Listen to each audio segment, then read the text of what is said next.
This fellow did it with wet cement.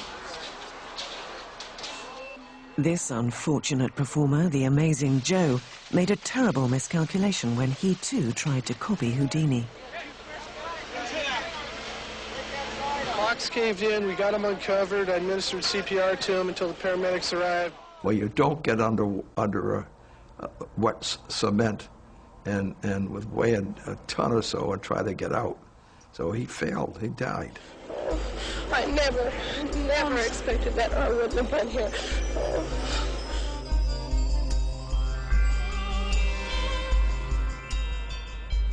The contemporary performer who most looms large in any discussion of feats of danger allied to magic must be David Blaine.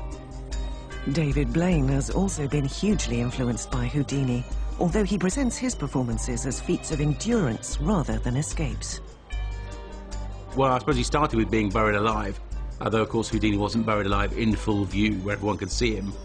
He then did the trapped in a block of ice, maybe. Blaine's Frozen in Time performance shows Houdini's influence most clearly. For years, Houdini tried to create an escape from a block of ice, but only ever managed to achieve the effect on film. As well as being a master magician, escapologist, and everything else that Houdini claimed to do, he also made movies, most of them really bad. I mean, really bad movies.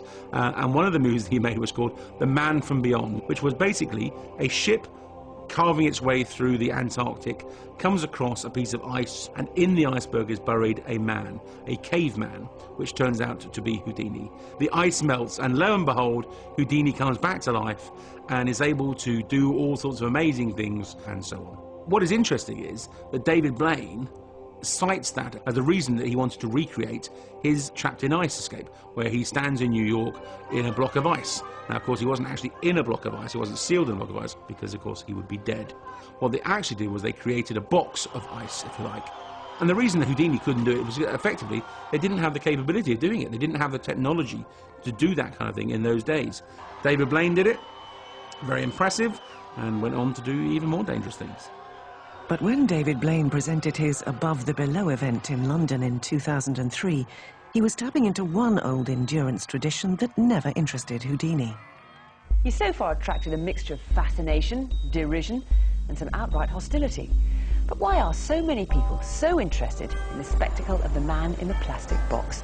There have been starving man attractions in fairgrounds going back many years. Here's a man who's going not only thin on top, but thin as a wafer all round. In fact, Wafer's his name, Jack Wafer to be exact. He's been fasting for 76 days. Cigarettes and soda water, that's all he's allowed as he tots up the days in his little glass room. As the weeks mount up, so do the empties. He only moves when they sweep him out. David Blaine comes to London, where he says he's going to stand in a box and not eat anything, be cut off from the world. He doesn't want to be classified any longer as just a magician. He wants to be more than that. It's not a magic trick anymore. It's become an act of will, a sort of the old-fashioned shaman, or the sort of the guru, that kind of thing. It's almost like a mystical power. I think there's no doubt about the notion that he's perfectly aware that he's touching on certain kinds of religious imagery. When your body really depletes everything, when you rip through all your fat stores and muscle tissue that you need, you begin to get hungry again. The hunger comes back, and it's your body's way of warning you that you're in danger. People are fascinated by the limits of physical endurance. Human body. Just want to see how far that you can push it. I believe that he's doing what he says that he's doing. Hanging in the glass boxes is David Blaine, but there he is, Blaine on the crane. If you make yourself famous doing magic tricks, and then you go ahead and do something, and people don't understand how it's done, they're going to naturally assume it's a magic trick. As a magician, there are things which say to me, is there more to this than just the outward appearance of what David Blaine is claiming to do?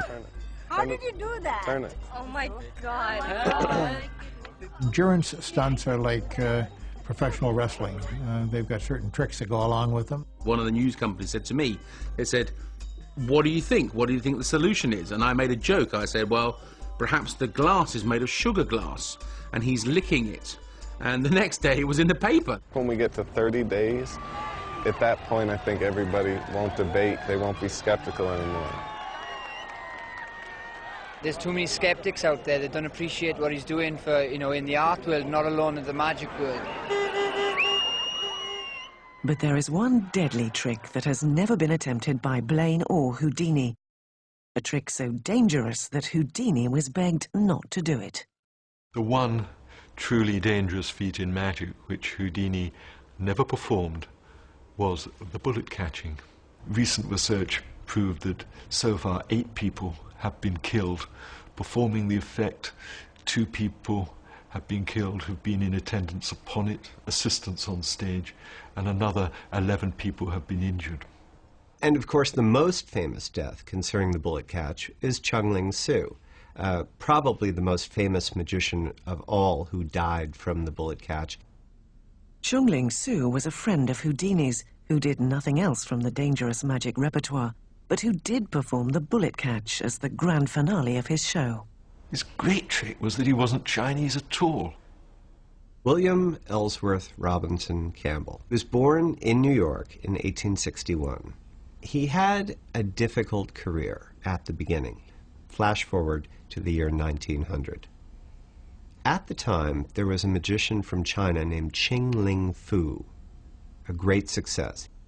Robinson simply adopted what Qing-Ling Fu was doing and became Chung-Ling Soo. His famous trick, catching the bullets, was the most daring and spectacular illusion on the horse. 6 nights a week, often twice nightly and at matinees as well, the marvelous Chinese conjurer juggled with death. Death literally served up on a china plate. 2 guns would be loaded by the audience. 2 marked bullets would be put in 2 different rifles. Both rifles would be trained on Chung-Ling Soo. He would hold a plate in front of him. Both guns would report, he would recoil, and the plate would hold the bullets. That was the act.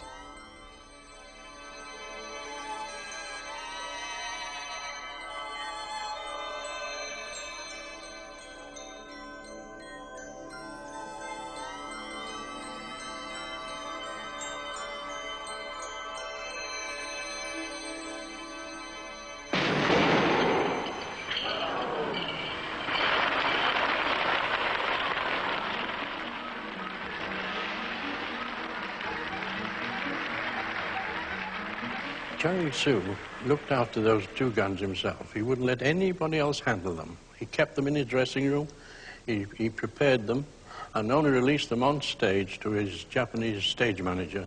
And one of them had developed a fault where gunpowder had seeped in where it was not supposed to seep in. He was miserly with his secret. He thought he was acting with care. Actually, he was making a great mistake. On that tragic night, March the 23rd, in 1918, at the Wood Green Empire, he stood before the 2 marksmen.